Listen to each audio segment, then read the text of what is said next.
La verdad es que estaba al borde de petar.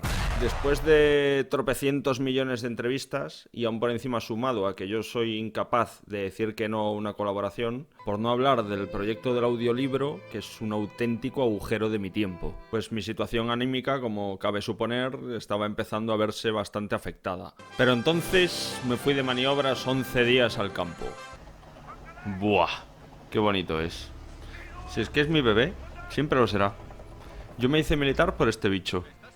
Pero bueno, eso es para otro vídeo. Mis compañeros y yo nos pasamos 11 días y 11 noches en un campo de maniobras, perdido en medio de la nada, como todos.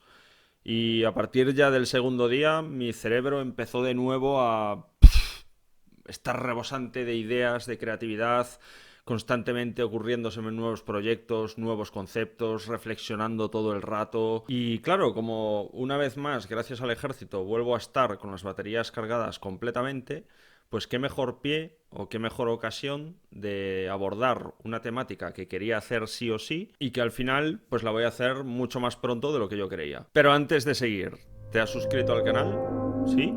¿Seguro? ¿Me lo juras? Venga, vale, pues seguimos. Tanto para este vídeo, pero en este en especial, como para todos los demás que ya llevo grabado y subido desde que empecé con esto de YouTube, más importante que los datos e información que yo conozca es lo que yo he visto, lo que yo he vivido como experiencia personal.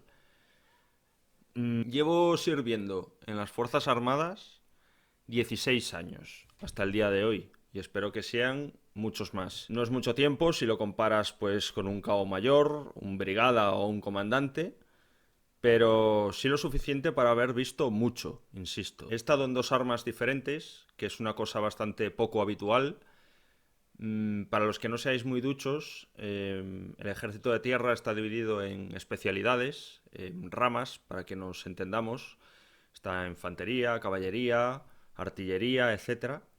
Yo he estado en dos, en infantería y actualmente en ingenieros. He pasado por diferentes escalas, he sido soldado durante más de 5 años, he sido cabo, actualmente soy suboficial. Este verano haré mi 7.º año en este empleo. Y además me he movido por diferentes cuarteles, cada uno en una comunidad autónoma diferente. 4 en total, contando donde sirvo actualmente, más 2 academias militares. Si en algo en la vida tengo un máster, un doctorado y cualquier cosa que se te ocurra, es en ser un cuñado. Podríamos definir a un cuñado como cualquiera que no tenga ni puta idea de lo que está hablando y aún así se atrevería a discutir con expertos en la materia que se esté tratando en ese momento. Así pues, tenemos cuñados en ciencia, cuñados en política, cuñados en economía, en arte, en prácticamente cualquier campo del saber que se os ocurra. Hay una frase que es imposible que un cuñado diga, que es: disculpa, no sé sobre esto, voy a investigar, o perdona, ¿me puedes informar más que no tengo ni idea de lo que estás hablando? Ese tipo de cosas. Entonces, pues este vídeo tiene un puntillo ahí bastante interesante porque, claro, cuando hablo del radicalismo, el extremismo, el negacionismo, en definitiva, es muy fácil pues posicionarse, ¿no? Pero ya cuando uno habla en la dirección de que la gente tenga que mirarse para sus adentros, eso ya no nos gusta tanto, ¿no? Hay muchas frases que yo cuando las oigo ya levanto las orejas y digo, bueno, a ver el cuñado este por dónde sale. Que es: yo de esto no sé nada, pero... Y ahí te sueltan ya toda la mierda. O sea, pues con el ejército...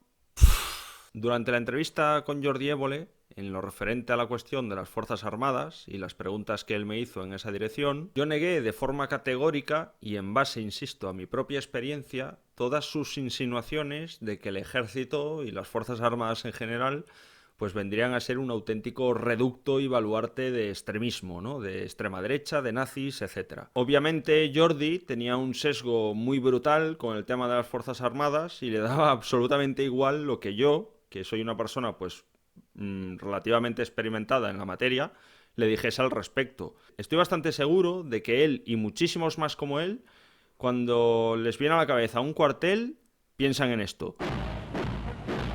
Todos los sesgos tienen un origen emocional, a priori no están conformados por ninguna clase de razonamiento ni dato, y se conforman a sí mismos a partir de esos fragmentos de información que concuerden con nuestro punto de partida. En mi libro me tomó mucho tiempo en explicar cómo el discurso que se defiende dentro de la burbuja se va hilvanando muy poquito a poquito con este tipo de sesgos. Y al igual que ocurre con estas ideologías, hay núcleos de verdad.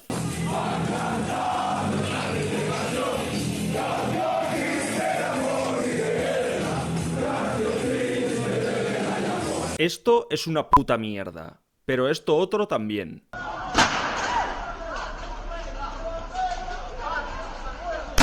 Y como me quiero reír un ratillo, ahora es el momento en el que me contéis el chiste de que acusar de filonazis a los 80.000 militares que tiene el Ejército de Tierra en base al vídeo que habéis visto antes, del 2019, no es lo mismo que acusar a los inmigrantes que viven en Madrid de ser todos pertenecientes a bandas latinas peligrosas, a ser unos violadores, que si menas, que si nos invaden, bla bla bla bla bla bla. Quiero hacer un pequeño inciso sobre esta cuestión de los 80.000 militares que forman el Ejército de Tierra, porque unos pocos días después de salir mi entrevista con Jordi, un periodista que odia más al ejército que a los nazis publicó un artículo sobre mi persona acusándome básicamente de ser un mentiroso, porque la verdad, escrita así con mayúsculas, ya sabemos que o bien encaja con lo que nosotros ya opinamos de antemano, o si no, es todo mentira. Y una de las cosas que decía era que el ejército se compone por 133.000 militares y no por 80.000 como yo digo.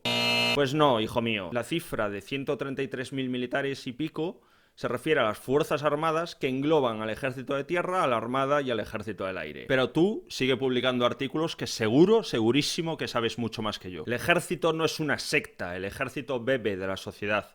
Y como tal, si en la sociedad existe radicalismo, es imposible que no se infiltre dentro de las filas de las Fuerzas Armadas. Siendo el machismo, que es otra forma de negacionismo, un problema estructural, sistémico y global, el absurdo sería bastante parecido a preguntarse si existen machistas dentro de las Fuerzas Armadas. ¿Y dónde no los hay? Un cuñado del ejército español, con un sesgo sobre este tema, acusará a las Fuerzas Armadas de ser un reducto de nazis. Una persona que piense libremente se planteará: ¿existe en el ejército español en pleno siglo XXI algún tipo de estructura que promueva el radicalismo dentro de sus filas? Dicho de otro modo, a los miles de chavalas y de chavales que cada año ingresan en las Fuerzas Armadas, siendo cada uno de ellos hijo de su padre y de su madre, los adoctrinan según cruzan esas puertas en la defensa de la raza, en la lucha contra el judío, en la adoración de Francisco Franco. Venga, tío, o sea... Y en este punto es cuando yo a Jordi le explicaba cuál había sido mi experiencia personal, que no era otra que sufrir primero un proceso de expulsión de las Fuerzas Armadas y segundo, cuando eso falló, joderme la puta cabeza. Una personalidad libre adapta sus opiniones sin ningún tipo de problema a la realidad cuando ésta no encaja con la idea que tiene de antemano, pero un sesgo busca transformar la realidad para que encaje con los prejuicios que previamente ya estaban ahí. Y ahí fue cuando Jordi me dijo aquello de: bueno, David, si has seguido dentro del ejército, igual no fue para tanto ese proceso de supuesto acoso que tú relatas, ¿no? Queda bastante claro que Jordi nunca sufrió una situación de mobbing laboral, y me alegro por él porque eso no se lo deseo a nadie. Y aquí pues entramos en una especie de juego del perro y el gato bastante absurdo, donde él constantemente buscaba confirmar sus prejuicios y sus puntos de partida, y yo pues le explicaba cuáles habían sido mis experiencias en primera persona a lo largo de años y años y años de experiencia dentro de las Fuerzas Armadas. Este episodio, acotado a la conversación que tuvimos Jordi y yo,